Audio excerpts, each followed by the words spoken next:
Alors, Monsieur Segbo, la dernière partie de cette émission sera consacrée au potentiel du marché. Alors, aujourd'hui en Côte d'Ivoire, vous êtes un habitué, vous avez fait plusieurs études de marché, vous connaissez le secteur, vous connaissez la demande, vous êtes vraiment une personne ressource dans ce milieu-là. Quel est le potentiel du marché? Comment développer ce marché pour absorber la production localement? Est-ce qu'aujourd'hui vous êtes prêt à pourvoir en champignons les Ivoiriens sur le long terme? Bon, je dirais oui. Pourquoi? Parce que le marché n'est pas un marché à échelle internationale, mais il est costaud quand même, hein. Comme j'ai dit la dernière fois. Quelle est la demande potentielle? Non, aujourd'hui, quand les gens nous demandent, nous-mêmes, des gens nous appellent souvent et on n'a pas de champignons à livrer.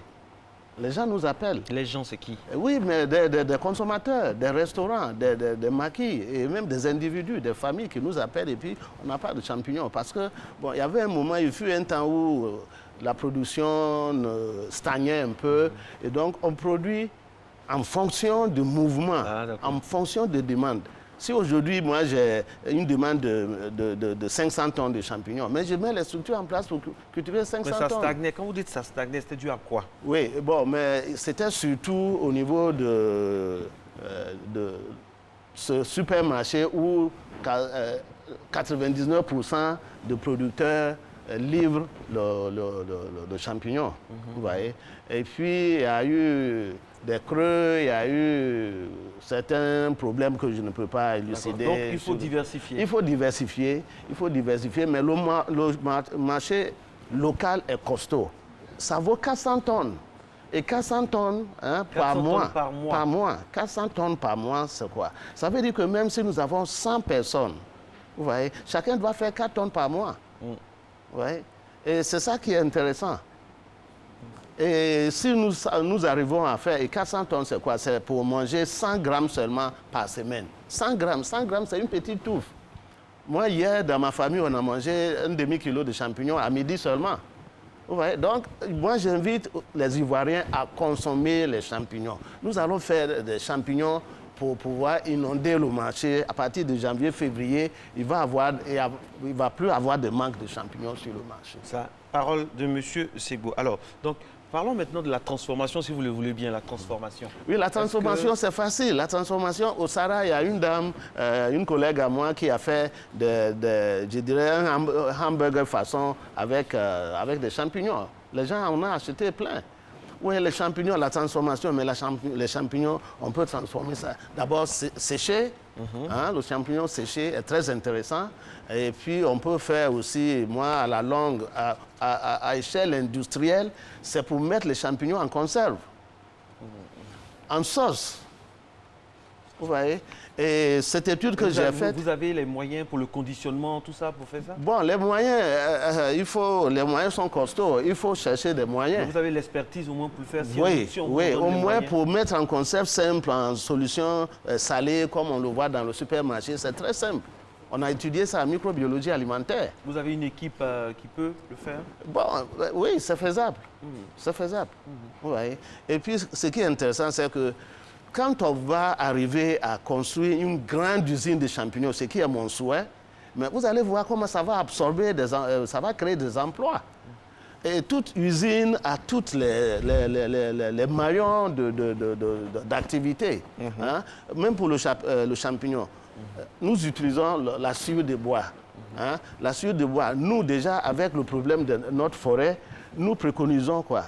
La culture avec, voilà, regardez. Ça, c'est rafle de palmier.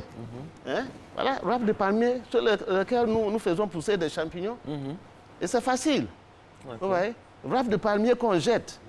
Et toutes ces industries de transformation de palmier à huile et tout ça, ben, on peut les ramasser pour cultiver des champignons. Dans les marchés, on jette. Et puis ça va à Kwedo pour remplir la décharge.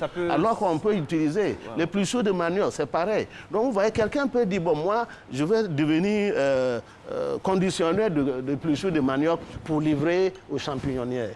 Il y en a qui peuvent dire que, bon, moi, je veux, à l'instar de ceux qui coupent le gazon pour donner aux bœufs et aux moutons à Port-Boué. Mais moi, je peux cultiver le panicum. Le panicum, c'est une espèce de gazon qui est très bonnes pour cultiver les champignons. Donc, il y a des gens même qui vont devenir cultivateurs de gazon. Il y a des débouchés, il y a des débouchés à tout niveau. Il y a à boire et à manger dedans à tous les niveaux. Mais oui, à tous les niveaux. C'est ça qui est intéressant. Alors, à ce jour, hein, pour revenir aux fondamentaux, nous cultivons, il y a 3 espèces de champignons comestibles. Hein, que vous... Oui, que nous cultivons. Il y a les pleurotes, les volvers, et puis au niveau médical, c'est le Ganoderma lucidum. Le Ganoderma lucidum. Tu peux en parler un peu rapidement? Le Ganoderma lucidum, c'est un champignon. La dernière fois, je disais que je ne veux pas me transformer en médecin, mais le Ganoderma lucidum, c'est connu du monde entier. C'est le champignon que les Asiatiques, ils en font une tisane. Et c'est ce qu'ils boivent matin, midi, soir pour vivre 125 ans, 150 ans. C'est connu depuis plus de 4000 ans en Asie. Vous voyez, nous en avons dans nos forêts. Mais s'il vous plaît, si vous en voyez, vérifiez d'abord, parce que les champignons, il y en a qui sont très dangereux. Absolument, il faut en parler. Les champignons vénéneux, c'est ça? Il y a des champignons, si vous mangez ça à 8 heures, ça ne va pas te trouver. Ouais, il y en a qui sont très dangereux, donc il faut connaître. Donc ce champignon, non seulement il renforce c'est pour ça qu'il faut beaucoup de... C'est pour ça que vous insistez sur la formation avant de se lancer avant de faire quoi que ce soit. C'est très important, mesdames et messieurs. Avant de faire quoi que ce soit, il faut faire une formation. Il faut venir discuter avec nous pour savoir ce qu'il faut faire, ce qu'il ne faut pas faire. On ne prend pas n'importe quel champignon pour cultiver. Comme j'ai dit la dernière fois, la FAO a une liste de champignons cultivés au monde. Et c'est sur cette liste que nous basons pour faire la culture des champignons. Ouais. Et le Ganoderma lucidum, il renforce tout le système immunitaire et il guérit, je n'ai pas peur de le dire, bon nombre de maladies. Un certain nombre de maladies, dont un certain nombre de cancers. Ça arrête la progression de plusieurs types de cancers. Et donc, c'est un champignon connu dans la médecine, c'est connu. Vous voyez, et nous cultivons ce champignon. Et donc, il y a aussi les volvers. Et là encore, c'est une affaire, hein, c'est une opportunité d'affaires. Vous cultivez ce champignon, je ne donnerai pas les chiffres de ce que ça peut donner comme revenu. Mais ça, c'est petit. Wow. Pour les pleurotes, c'est petit, c'est trop petit. Vous voyez? Pour les mêmes superficies, c'est trop petit.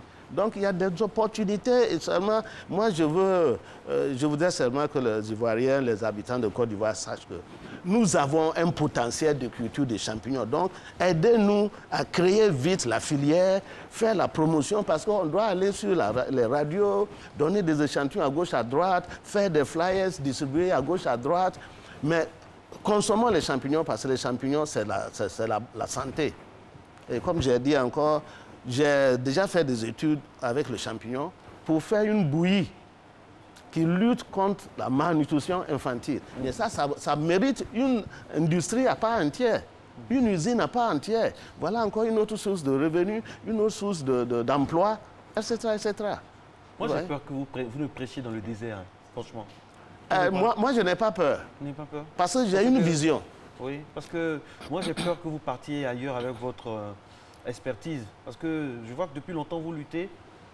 Oui, mais malheureusement, je suis le seul. Oui, c'est ça aussi. C'est pour cela que c'est pour cela que je remercie le ministère de l'Agriculture qui m'a écouté et la Chambre de l'Agriculture qui m'a écouté. Donc vous allez rester, hein, vous n'allez pas partir. Non, je ne vais pas partir. Voilà, je ne vais pas partir. Je vais rester pour apporter ma contribution pour faire de la Côte d'Ivoire le premier producteur, consommateur et exportateur de champignons. Merci beaucoup. Ne vous découragez pas, monsieur Seko. On dit que le découragement n'est pas ivoirien. N'est pas ivoirien, absolument. Restez toujours. C'est un homme passionné de champignons avec lui. Vraiment, on apprend beaucoup et vraiment, il y a d'énormes possibilités de déboucher. Voilà, si vous voulez avoir des informations sur ce monsieur, donc rendez-vous sur la page Facebook, le Twitter, la page Instagram de notre émission. On a été très heureux d'être en votre compagnie en ce premier jour de la semaine.